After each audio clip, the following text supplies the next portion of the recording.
அல்லாஹுவே சிறந்தவர்.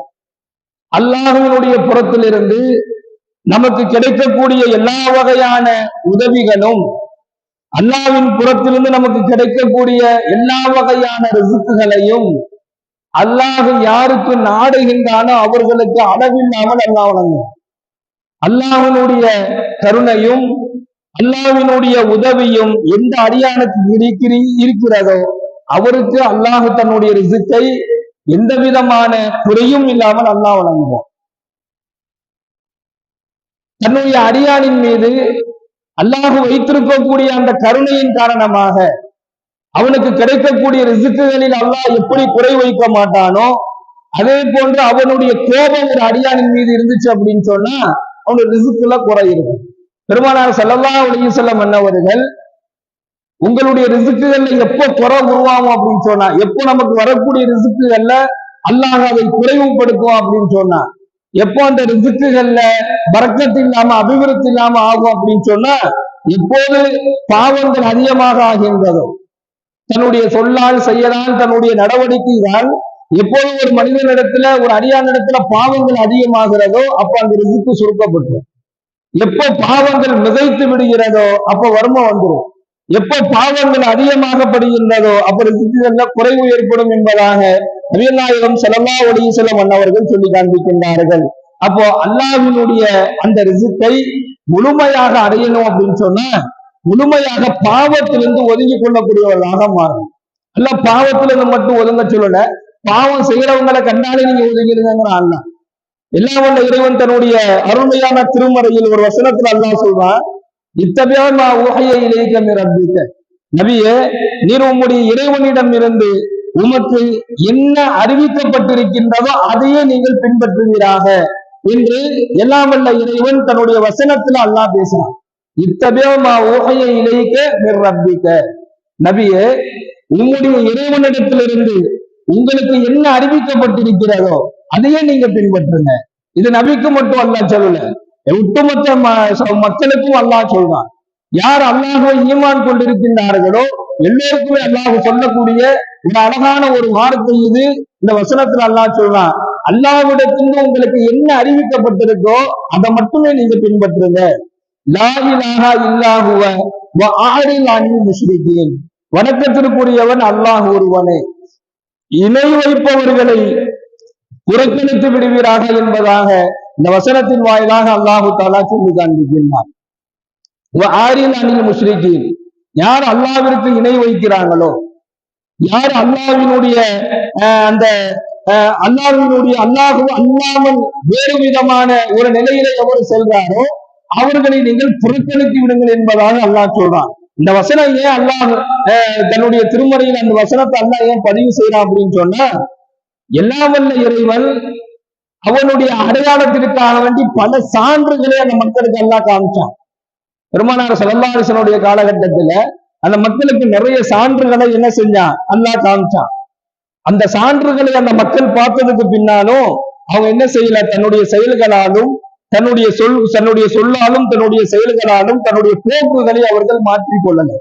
இது பெருமானார் ஸல்லல்லாஹு அலைஹி வஸல்லம் அன்னவர்களுக்கு ஒரு மிகுந்த கவலையை ஏற்படுத்துச்சு. என்னடா அது, என்னதான் சொன்னாலும், எவ்வளவுதான் அவங்களுக்கு அத்தாட்சிகளை நம்ம காண்பித்தாலும், எவ்வளவுதான் இறைவனுடைய அல்லாஹ்வினுடைய அந்த வல்லமையை நம்ம சொன்னாலும் இந்த மக்கள் புரிஞ்சுக்க மாட்டேங்கிறாங்கன்னு கூடிய ஒரு கவலையும் மனவேதனையும் ஸல்லல்லாஹு அலைஹி வஸல்லம் அன்னவர்களுக்கு இருந்தது. அந்த நாயகம் ஸல்லல்லாஹு அலைஹி வஸல்லம் அன்னவர்களுக்கு ஆறுதல் அளிக்கும் விதமாகத்தான் அல்லாஹ் இந்த வசனத்தை தன்னுடைய அருள்மறையான திருமறையில சொல்லி காமிச்சான்.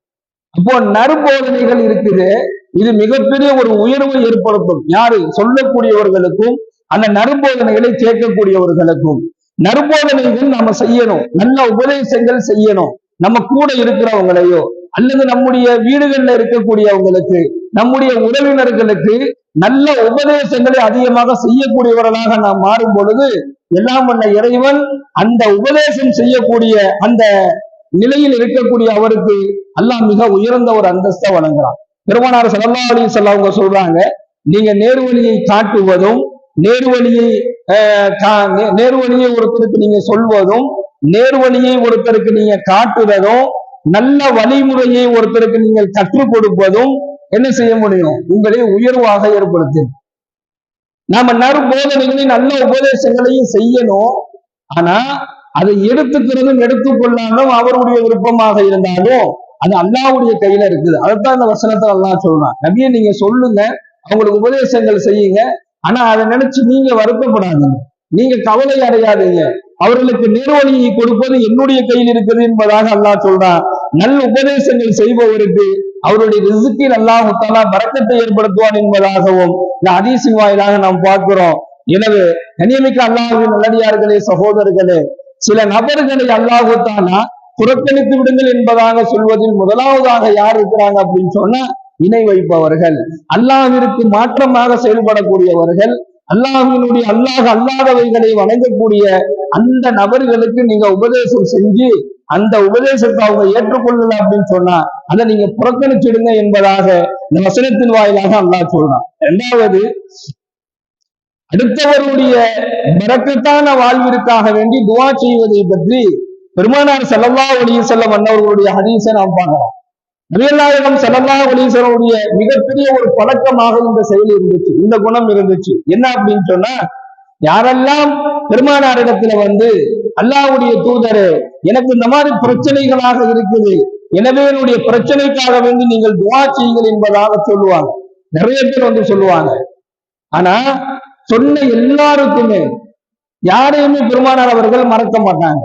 யாரெல்லாம் அவங்கள்ட்ட வந்து எனக்கு இந்த மாதிரி பிரச்சனை இருக்குது, நீங்க துஆ செய்யுங்கன்னு சொல்லி சொல்றாங்களோ அவர்களுக்காக வேண்டி நிச்சயமாக துஆ செய்யக்கூடியவர்களாக நபிகள் நாயகம் ஸல்லல்லாஹு அலைஹி வஸல்லம் அவர்கள் ஆகியிருந்தார். இப்ப நம்மள்ட்ட எத்தனையோ பேர் வருவாங்க, இந்த மாதிரி பிரச்சனையா இருக்குது எனக்காண்டி துஆ செய்யுங்க அப்படின்னு சொன்னா அந்த ஞாபகத்துல கூட நம்ம வச்சிருக்கிறது இல்லை. அவங்க என்ன பிரச்சனைன்னு சொன்னாங்கன்னு கூட நம்ம நினைச்சுக்கிறது இல்லை. அவங்க சொல்லும் போது கேட்டுக்குவோம், சரிங்க துஆ செய்யறேன் அல்லாஹ் லேசாக்கும் அப்படின்னு சொல்லி சொல்றோம். ஆனா ஒரு நாள் ஆகுது அந்த மாதிரி நம்மள்ட்ட வந்து எனக்கு ஒரே பிரச்சனையா இருக்குது, எனக்காண்டி நீங்க துஆ செய்யுங்க என்பதாக சொன்னவர்களுக்காக வேண்டி நாம் துஆ செய்யக்கூடியவர்களாக ஆகி இருக்கிறோமா என்பதை சிந்திக்க வேண்டும். ஆனா ஸல்லல்லாஹு அலைஹி வஸல்லம் அன்னவர்கள் ஒவ்வொரு நாளும் தன்னிடத்துல வந்து யாரெல்லாம் தன்னுடைய பிரச்சனைகளை முன்வைத்தார்களோ அவருடைய பிரச்சனைக்காக வேண்டி துஆ செய்யக்கூடியவர்களாக ஆகியிருந்தாங்க. இரண்டாவது, யாரெல்லாம் தன்னிடத்துல பிரார்த்தனை செய்யுமாறு கோரிக்கை வைத்திருந்தார்களோ, ஏன்னா நிறைய சஹாபாக்கள் பெருமானார்கிட்ட சந்திச்சு கோரிக்கையா வைப்பாங்க, தனக்கு துஆ செய்ய, எனக்கு துஆ செய்யுங்க, அல்லாஹ்வுடைய தூதரை எனக்கு நீங்க துஆ செய்யுங்க, பிரார்த்தனை செய்ய என்பதாக கோரிக்கை வைப்பார்கள். அது மாதிரி யாரெல்லாம் கோரிக்கை வைத்தார்களோ அவர்களுக்காக வேண்டி என்ன செய்வாங்க, பிரார்த்தனை செய்வாங்க. அடுத்து, யாரெல்லாம் தன்னை மகிழ்ச்சி படுத்தினாங்களோ, யாரெல்லாம் தனக்கு சந்தோஷத்தை ஏற்படுத்தி கொடுத்தாங்களோ அவர்களுக்காக வேண்டியும் பரக்கத்தான வாழ்விற்கு முன்னுரிமை கொடுத்து பெருமானார் ஸல்லல்லாஹு அலைஹி வஸல்லம் துஆ செய்வாங்க.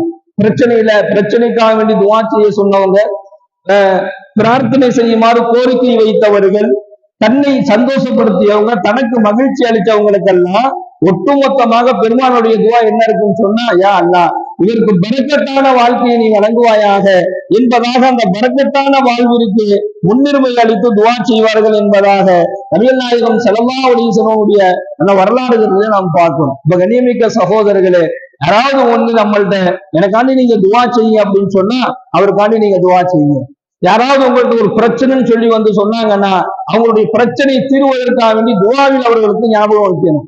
அதே போன்று நம்ம யாரு சந்தோஷப்படுத்தினார்களோ, மகிழ்ச்சி படுத்தினார்களோ, குறிப்பாக மனைவி நம்மை மகிழ்ச்சிப்படுத்தக்கூடியவர், நம்முடைய பிள்ளைகள் நம்மை சந்தோஷப்படுத்தக்கூடியவர்கள், நம்முடைய உறவினர்கள் நமக்கு சந்தோஷத்தை வழங்கக்கூடியவங்க, நமக்கு ஏதாவது ஒரு மகிழ்ச்சியாக அவங்க நடந்துக்கிட்டாங்கன்னா அவங்களுக்காண்டி துஆ செய்யும். ஒரு கணவன் மனைவிக்காக வேண்டி துஆ செய்யக்கூடியவனாக மாறணும்.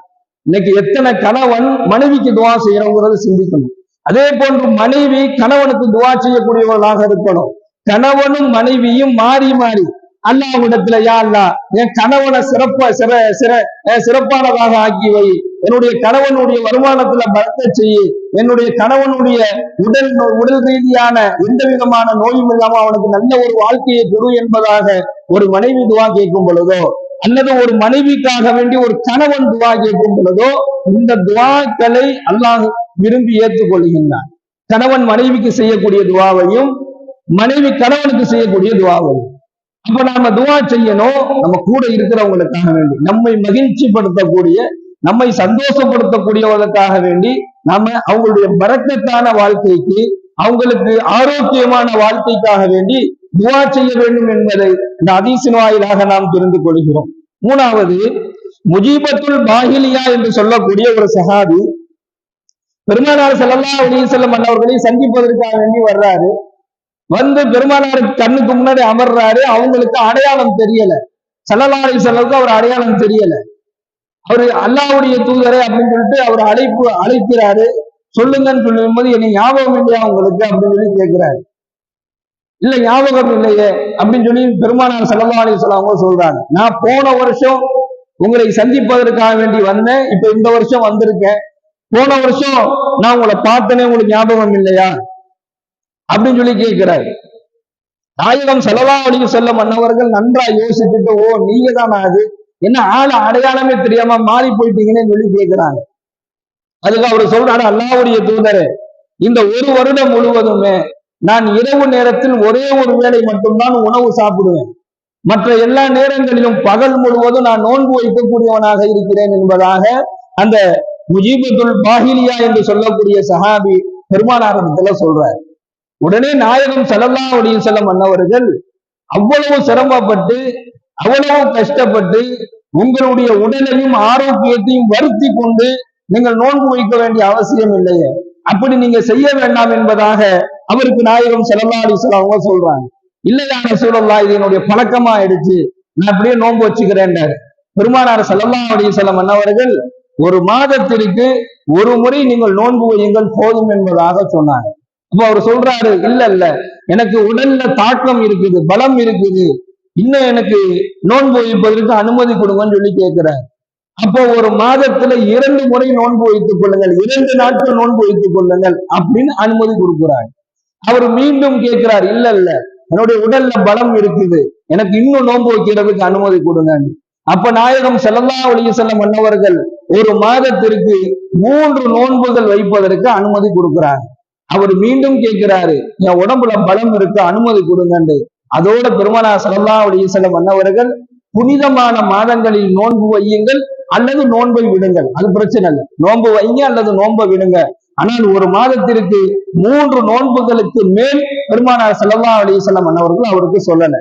அப்ப ஒவ்வொரு மாதமும் 3 நோன்புகள் வைப்பதை நாயகம் ஸல்லல்லாஹு அலைஹி வஸல்லம் அன்னவர்கள் நமக்கு வலியுறுத்தி சொல்லியிருந்தாலும் புனிதமான மாதங்கள்ல நோன்பு வையுங்கன்னு இருக்காங்க.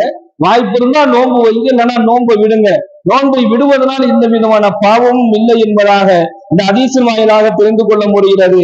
அந்த புனிதமான மாதத்தில் இருக்கக்கூடிய அந்த ரஜப் என்று சொல்லக்கூடிய மாதத்துலதான் நம்ம இப்ப பயணிக்கிறோம். இந்த மாதத்துல நம்ம ஒரு நோன்பு வைக்கலாம், அல்லது 2 நோன்பு வைக்கலாம், அல்லது 3 நோன்புகள் வைக்கலாம். இதே மாதிரி எல்லா மாதங்களிலும் வைக்கலாம்.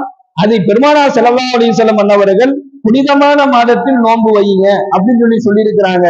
அல்லாஹ்வால் புனிதமாக்கப்பட்ட சில மாதங்கள் இருக்குது, அது போன்ற அந்த மாதங்களிலும் நோன்பு வைப்பது, அந்த நோன்பின் மூலமாக நிறைய பிரயோஜனங்களை அடைந்து கொள்ளலாம். குறிப்பாக இந்த ரஜபனுடைய மாதத்துல நோன்பு வச்சா அவருக்கு என்ன நன்மை கிடைக்கும் என்பதை பற்றி ஸல்லல்லாஹு அலைஹி வஸல்லம் அவர்கள் சொல்லி காண்பிக்கின்றார்கள். ஒருவர் ரஜபினுடைய மாதம் அல்லாஹ்வால் புனிதமாக்கப்பட்ட இந்த மாதிரி புனிதமான மாதங்களில் நோன்பு வைக்கின்றாரோ அவருடைய ரிஸ்குகளில் அல்லாஹ் பரக்கத் செய்கின்றான். அவருடைய முன்பின் செய்த சிறிய சிறு பாவங்களை என்ன செய்யறான், அல்லாஹ் மன்னித்து அருள் புரிகிறான் என்பதாக நாம் ஹதீஸ்களிலே பார்க்கின்றோம். எனவே கண்ணியமிக்க அல்லாஹ்வின் நல்லடியார்களே, சகோதரர்களே, வர்சுகுனாவ அன்த கைருர் ராஸிகீன், ரிஸ்குகள் வழங்குவதில் அல்லாஹ்வே மிகவும் சிறந்தவனாக இருக்கிறான். எல்லாம் வல்ல இறைவன் நமக்கு வழங்கக்கூடிய ரிஸ்குகளில் சிறந்ததை அல்லாஹ் நமக்கு வழங்குவானாக. எது நமக்கு சிறந்ததாக இருக்குமோ அதை நமக்கு அல்லாஹ் வழங்குவானாக.